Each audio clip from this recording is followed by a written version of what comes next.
Bonjour à tous et bienvenue dans cette nouvelle vidéo. Bon, certains d'entre vous savent déjà que je suis un fan de petites motos, 225 en l'occurrence, parce qu'elles sont très maniables et elles consomment très peu. Alors la mienne, elle consomme environ 2,5 litres au 100 km. Donc je fais, par rapport à la voiture qui consomme 5 litres au 100, une économie de 2,5 litres au 100 km. Et j'ai calculé, ça revient à peu près à 1000 € d'économie sur les 30 000 km que j'ai fait au total avec cette moto à la place d'utiliser la voiture. C'est simple, hein, le calcul c'est 2,5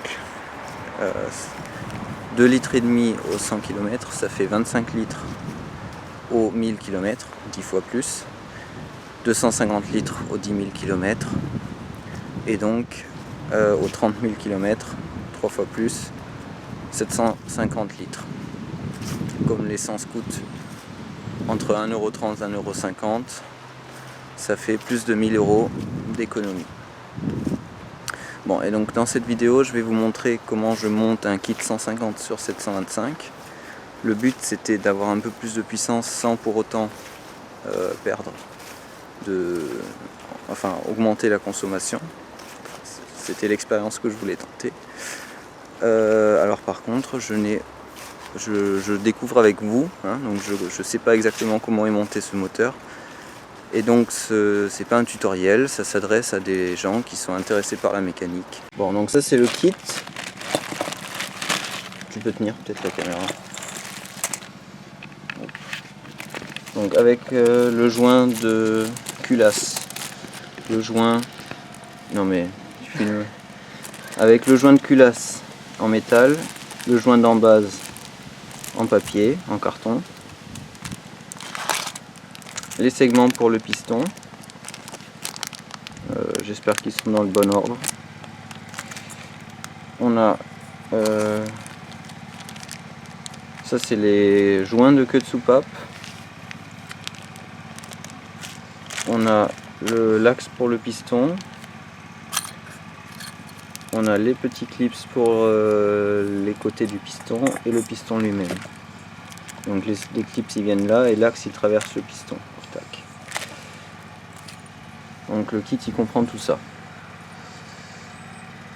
Bon, ok. Bon, maintenant pour démonter la moto, on voit déjà que ici on a le tendeur pour la chaîne. Donc la chaîne elle part de là et elle monte ici et elle redescend normalement. Donc on va commencer par démonter ici. Bon, alors là, ce câble là, il est bien serré. Bon, donc là on va défaire ça et on a le volant moteur derrière. Et il y a même un peu d'huile. Donc faudra voir.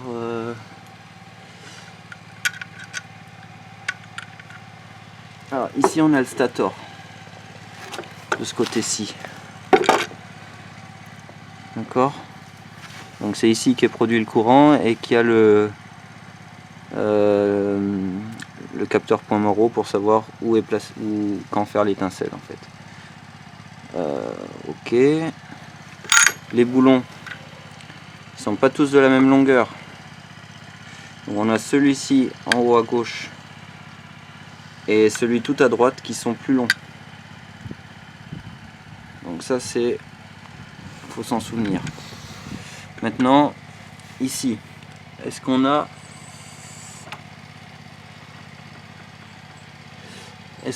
oui, alors on a un petit marquage ici qui signifie certainement que c'est le point mort haut. Alors je sais pas où le placer pour que le piston soit tout en haut ou tout en bas. Donc bon, faudra voir ça ensuite. Bon, donc là on a démonté ça et on peut tourner le moteur comme on veut, dans la position qu'on veut. Maintenant on va démonter cette partie là, donc ça c'est le cache. Derrière normalement il y a la chaîne de distribution.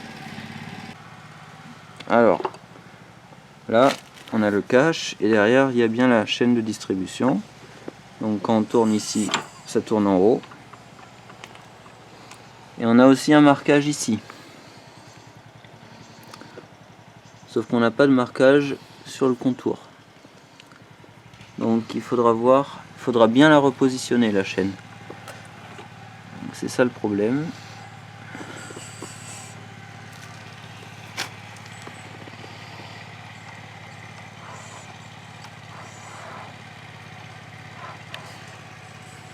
Bon, là on est à peu près... Là le piston doit être en haut parce que j'ai eu la compression. Bon, donc là on a fait des marquages ici sur le volant moteur et ici sur le pignon de la chaîne.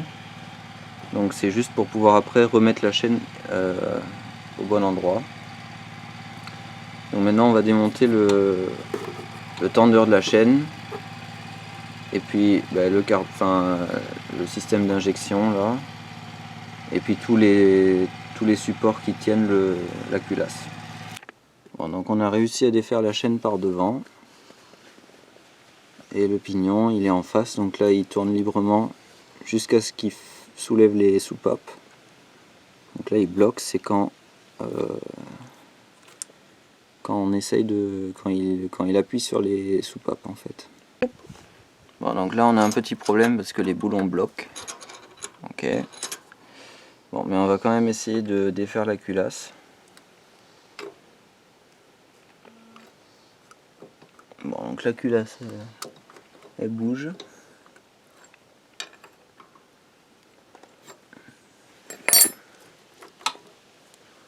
Ok, là il y a un joint torique entre l'injection et la culasse.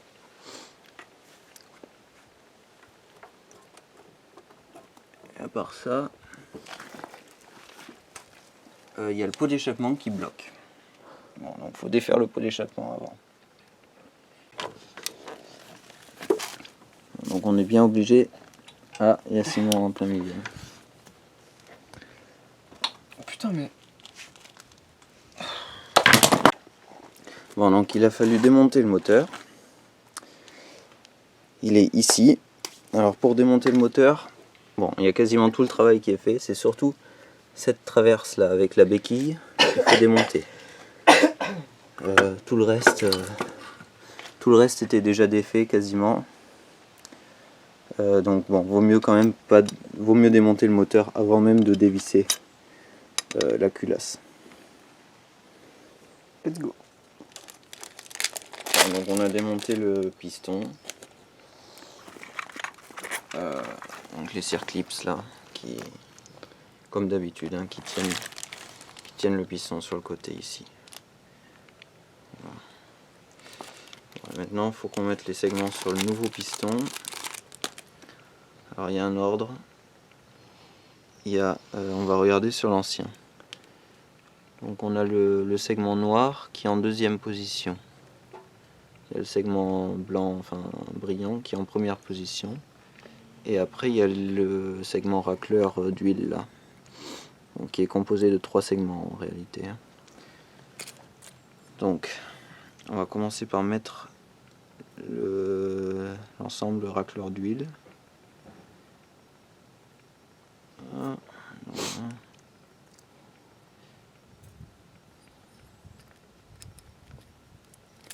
Ça c'est pas très compliqué.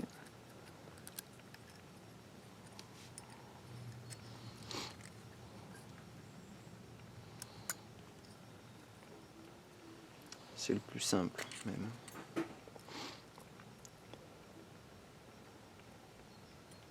Voilà, donc là pareil, lui il est très très simple.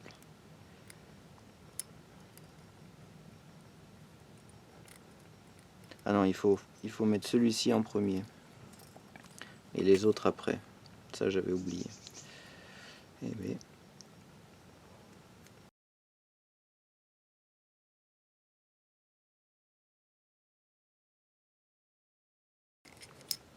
Là, donc on met celui-ci d'abord et ensuite on met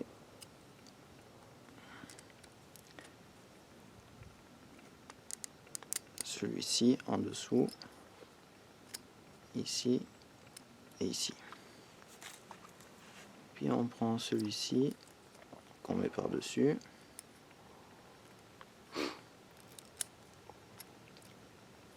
que j'ai mis dans la mauvaise.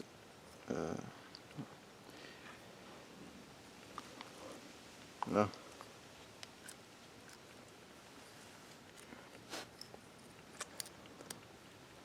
Ok. Donc qu'est-ce qu'on avait dit, le noir? Le noir ensuite au milieu. Donc là il faut faire attention un peu à les casser.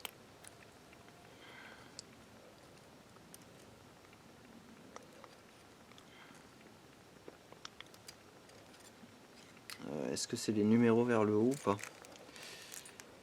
On devrait vérifier quand même. Ouais, donc le numéro vers le haut.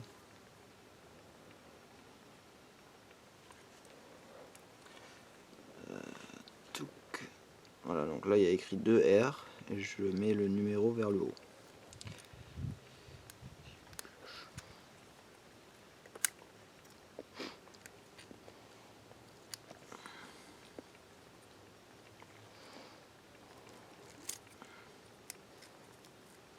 Voilà. Et le dernier, donc là j'ai R1 et je mets aussi le numéro vers le haut.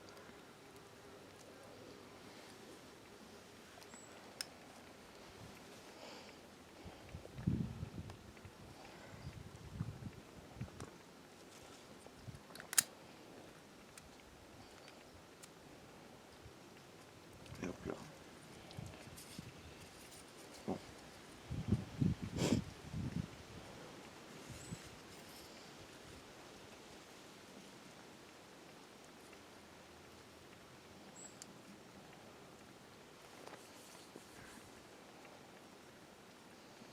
Maintenant il faut mettre de l'huile partout. Bon, on n'est pas encore obligé de mettre de l'huile. On va mettre les clips. Voilà. Dans le kit, c'est des clips un peu plus simples à utiliser.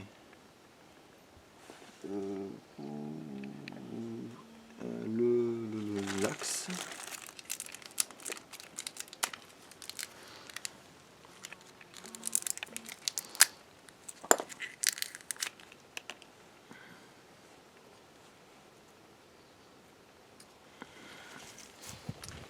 Ah. Alors, sur ce piston là, on a les mêmes. Ouais, on voit qu'il est plus gros. Hein. Bon, pas trop, pas beaucoup plus gros, mais un peu plus gros.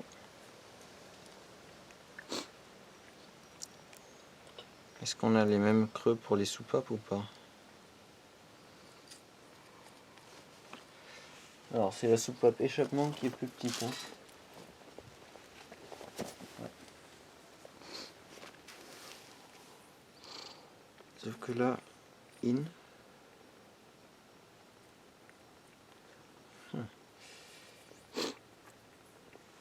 faudrait savoir dans quel sens il va.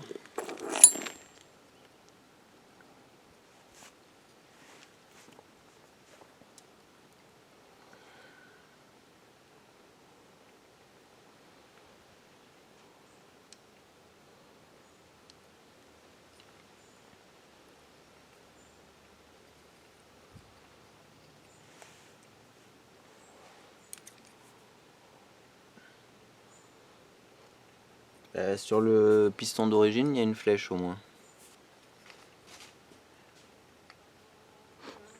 Ça doit être pareil. Ouais, mais il n'y a pas de flèche. Mais non, mais ça doit être pareil, le creux comme ça. Ah ouais, mais non. Non, en fait, non, je dis de la merde. Ah, ils sont faits pareil des deux côtés.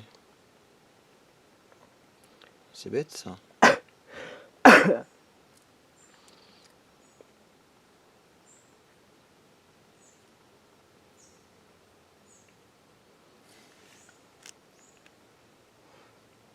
C'est bon, peut-être que ça va des deux côtés, non? Je vais peut-être, alors peut-être qu'on peut le mettre dans les deux sens. Je vais considérer que le in là, ça veut dire entrée. Donc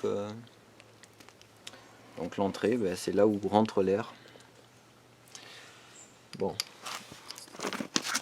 Tac.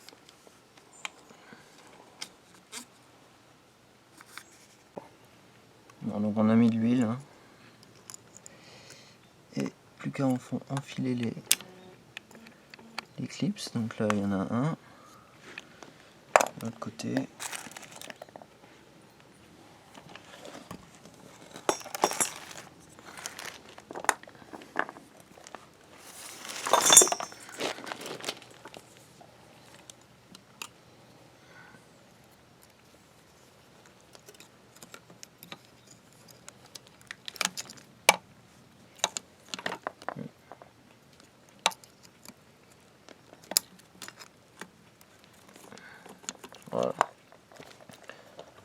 encore.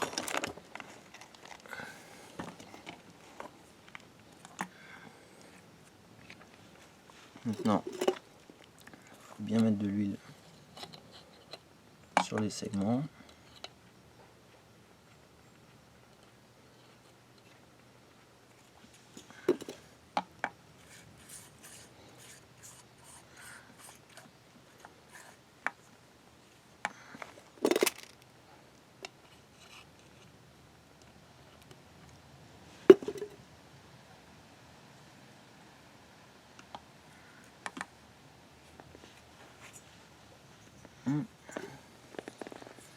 Sur le cylindre.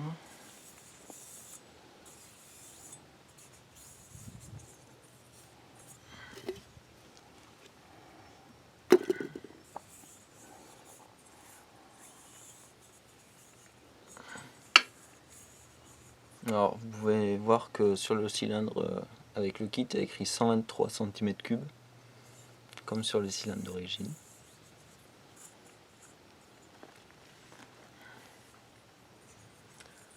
Ok, alors maintenant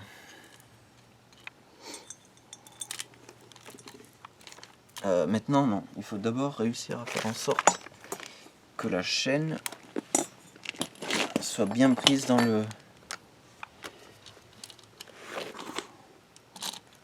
pignon.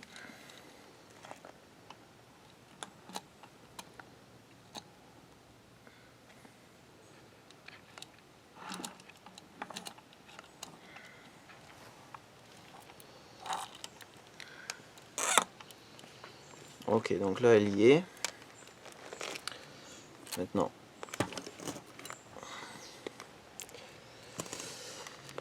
on peut faire ça. Et là elle y est plus.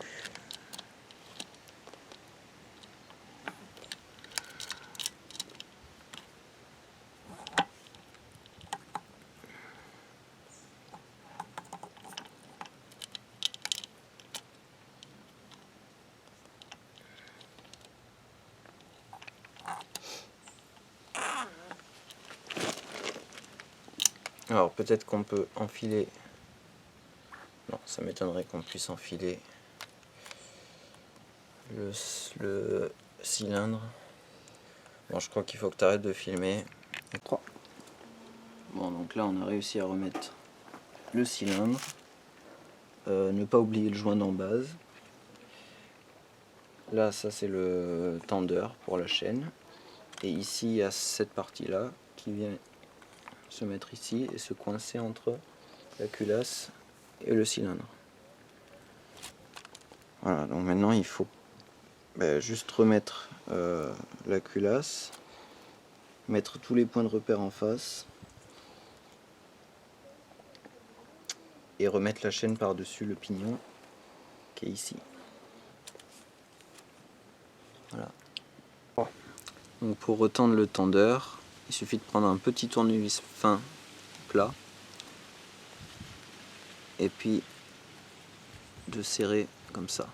Donc là, si on lâche, ben non, ça ne veut pas sortir. Ouais, si, là, voilà. Donc là, si on lâche, ça ressort. C'est que je l'avais serré trop fort. Donc pas le serrer trop fort. Si on lâche, hop, ça se redévisse. Il y a un ressort à l'intérieur. Voilà. Donc là, on le prend, on le remonte sur le moteur. Donc là, j'avais mis les deux boulons sur celui-ci. Et je les mets sur le nouveau cylindre.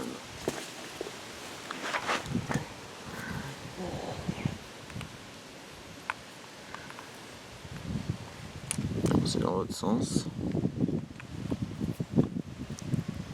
Comme ceci. Hop.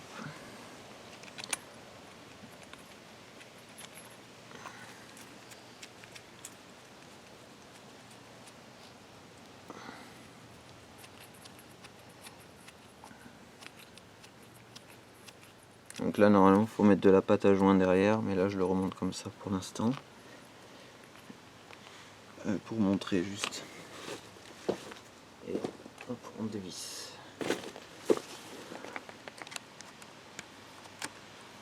Voilà. Donc là la chaîne est tendue. Nickel.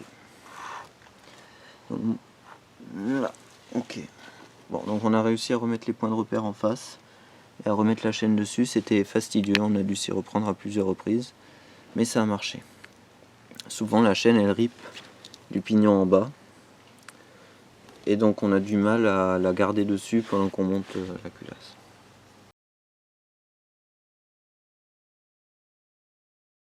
Non, bah, le problème c'est qu'on entend un bruit de cliquetis au moteur.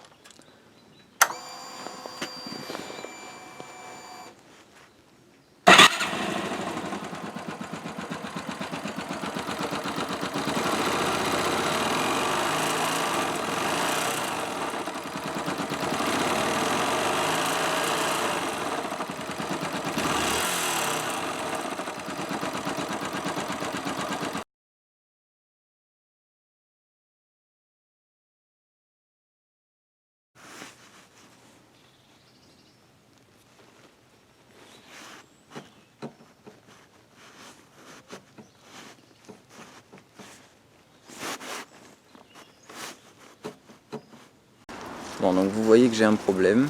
Donc maintenant il y a un bruit de claquement, donc je vais certainement remonter l'ancien cylindre.